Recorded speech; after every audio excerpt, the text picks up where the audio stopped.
On peut vendre un paradis, mais peut-on marketer une cicatrice?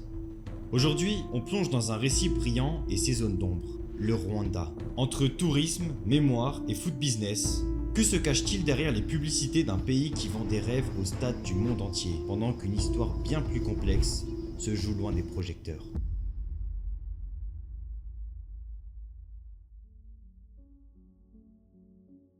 En 1994, en à peine 100 jours, environ 800 000 personnes, Tutsis et Hutus, sont massacrées. C'est l'un des pires drames du XXe siècle. Pour comprendre comment on en est arrivé là, il faut revenir sur l'histoire coloniale, les fractures sociales, la haine qui a grandi jusqu'au basculement. Tout commence après l'attentat contre l'avion du président Habyarimana. Les milices et l'armée traquent, tuent, sans pitié. Ceux qui protègent ou défendent les Tutsis sont exécutés comme traîtres. En juillet, le FPR prend Kigali et met fin au massacre. 30 ans plus tard, les lieux marqués par cette tragédie sont aussi devenus des lieux de mémoire. On parle alors de tourisme noir. Montrer l'horreur pour transmettre, apprendre et éviter que ça se reproduise. Le pays, lui, s'est ouvert au monde. Il est passé de 27 000 visiteurs en 2004 à plus d'1 million en 2012 grâce au développement du pays. Il est possible de visiter des parcs, de magnifiques paysages et de plus en plus, les mémoriaux font partie des itinéraires. Les guides racontent la tragédie autant que la reconstruction.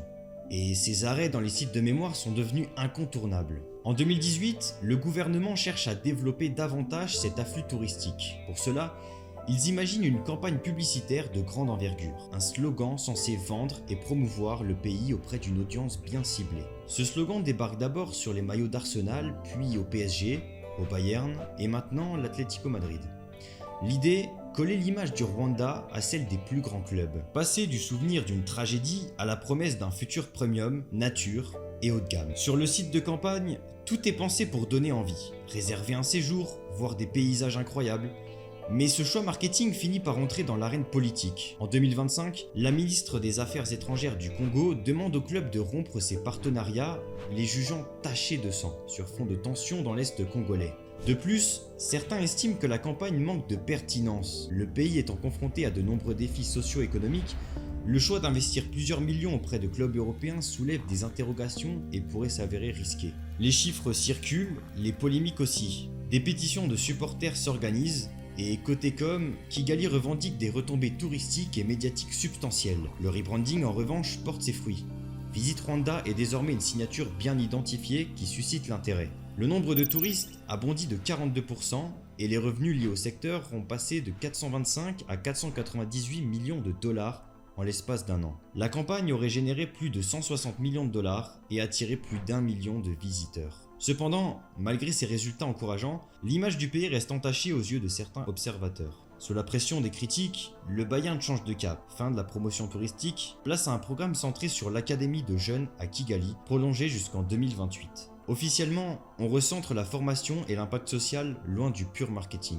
Le partenariat existe toujours, mais le club s'éloigne de la marque Visit Rwanda, signe que l'onde de choc a porté jusqu'aux directions européennes. Avant de poursuivre, laissez-moi vous parler du M23. C'est un mouvement formé par d'anciens rebelles qui affirment défendre la minorité Tutsi et protester contre l'accord de paix de 2009 qu'ils jugent non respecté. Il affronte l'armée et contrôle parfois des zones riches en minerais sur fond de tensions ethniques et de lutte pour les ressources. En toile de fond, la RDC accuse donc Kigali de soutenir le M23 et de déstabiliser l'est du Congo. Des médias rapportent même en s'appuyant sur des experts onusiens des circuits de minerais illégaux qui pollueraient l'image de ces îles. Ce sont des allégations graves, contestées, mais qui collent désormais à la marque Visit Rwanda dans l'espace public. Visiter un mémorial, ce n'est pas consommer la douleur, c'est apprendre, écouter, se taire aussi. L'IRRC parle de la patrimonialisation de la souffrance, transformer en connaissance des lieux qui longtemps n'ont été que des criers de deuil. Tout l'enjeu, c'est de le faire sans spectaculariser la mort ni l'instrumentaliser. Au Rwanda, ces visites coexistent avec l'essor d'un tourisme de nature.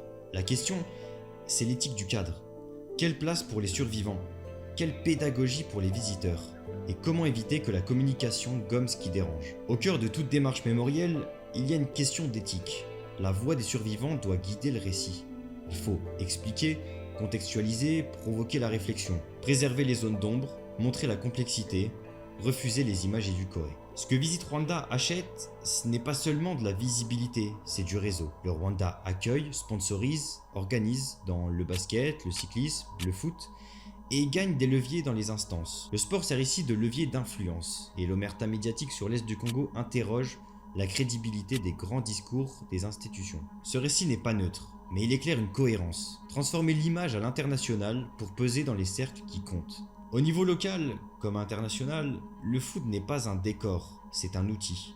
Des maires aux présidences de fédérations, des clubs au gouvernement, l'enjeu, c'est l'opinion. Et la ligne entre promotion et propagande devient parfois très fine. Le Rwanda est un pays qui avance, investit, qui attire. Un pays qui porte aussi dans sa chair une mémoire impossible à marchander, et l'un ne doit pas effacer l'autre. Visiter, apprendre, questionner, c'est encore la meilleure façon d'honorer les morts et de regarder les vivants en face. À Kigali comme à Munich, à Paris comme à Goma, la vérité mérite mieux que des slogans.